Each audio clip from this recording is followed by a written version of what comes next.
But speaking of Pokemon and other stuff they showed at E3, they also showed off Pokemon Go, and they might as well have grabbed the camera from the Treehouse live stage, took a massive dump on it, smeared it around, and been like, hey, by the way, it's going to cost you $35.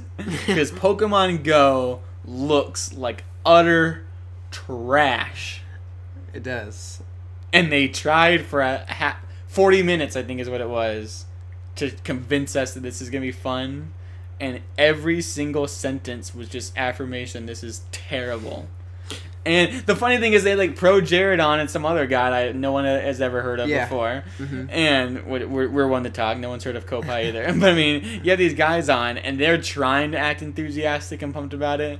But really, like Pro Jared just like, so I noticed there's like no Pokemon here. Like, is that like a design choice? And they're like, yep.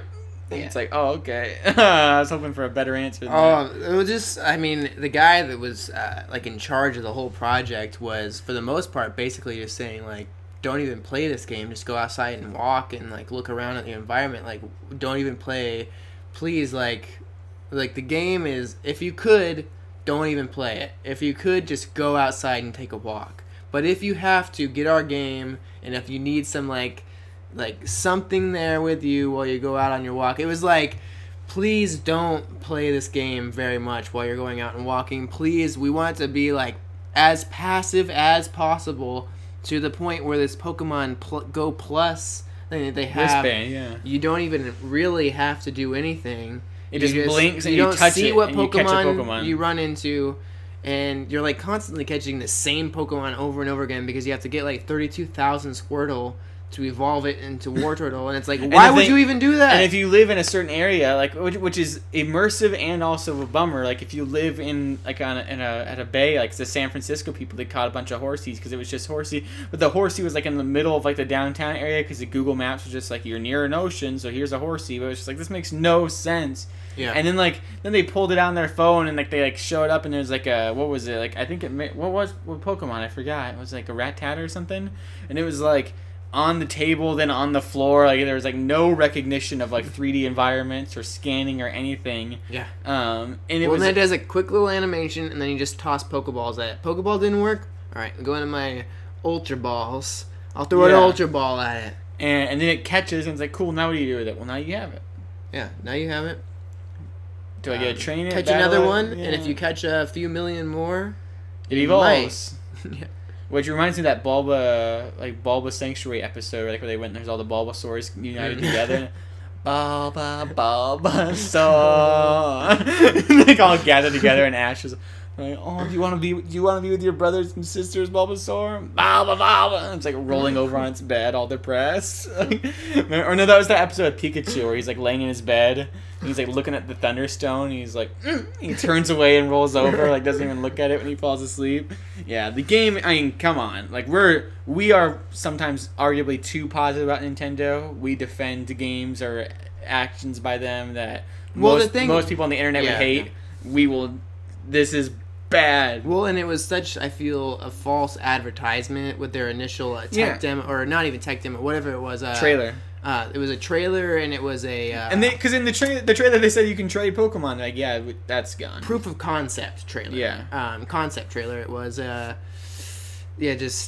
was absolutely... And they were trying to appeal to the hardcore base of Pokemon fans that have been around since the beginning, which I just feel is a complete failure, because everybody from the beginning...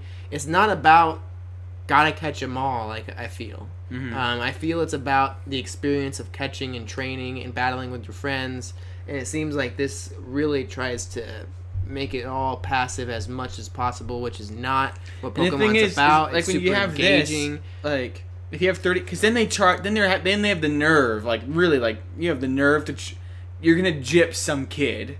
Yeah. You're gonna rob some kid in the family of $35 for this Pokemon Go Plus thing. Mm-hmm. You're using the Pokemon brand to sell this wristband that does not do what the initial advertisement said. What I think is it's such a missed opportunity, because for one, if they would have made the capturing like more of like you send out a Pokemon or even if you just make it a Pokemon battle. Even if you had to do a few extra things, even if they had like throw some rocks to weaken its HP a bit, like do something to affect it instead of just throwing Pokeballs, I feel like it would make you more engaged with your environment. Because I feel like, especially as a kid, if I could have gone out and gone to the end of the block and I find a Pokemon, and then I have to stand there and stay outside in the fresh air, getting the sunlight, looking across the field and standing there for quite a while, 5 to 10 minutes or whatever it is, and like maybe I'm walking my dog so my dog can just sniff around while I have a battle, instead of just tossing a Pokeball and here we go, keep going on my way, completely like passively. checklist. Seems like you would get way more engaged with the outside and the environment if it was like, oh, there's a real Pokemon here in my environment. And they must have some complaint. They maybe had like complaints, or maybe they got worried that people were gonna be like on their phones looking it up and blocking their path, and they like just put on as much as the wristband as you can. Maybe that was some part of it, but then to charge $35, like that's where I was like, okay, I'm out. Like, yeah, I was kind of trying to justify it. There's no way. 35. I mean, you could get the new Pokemon game for $5 more, and it's an infinitely better experience. Like, if you're listening to this, I think that's what I said. Is I'll just take my 3DS out, walk a little bit, and then like be in the grass in my Pokemon game. Like be walking around in the grass while I walk. I'll just get a plane ticket. Get a battle. Oh look, there's a Pokemon. Yeah, I'll just go to Hawaii and pull out Sun and Moon and be like, this is basically Pokemon Go, like what it should have been. But yeah, if you're listening to this, make sure you go out and leave a poor review on the Amazon page for this wristband. Everyone give it 1 star and be like, don't buy this. Go dislike the trailer. Yeah, so parents can know, like, don't buy this wristband for your kid. I wonder, like, it doesn't even look like it's good quality. It looks like it's like freaking yarn with a plastic Pokeball that looks like a GPS logo, and it just makes me angry.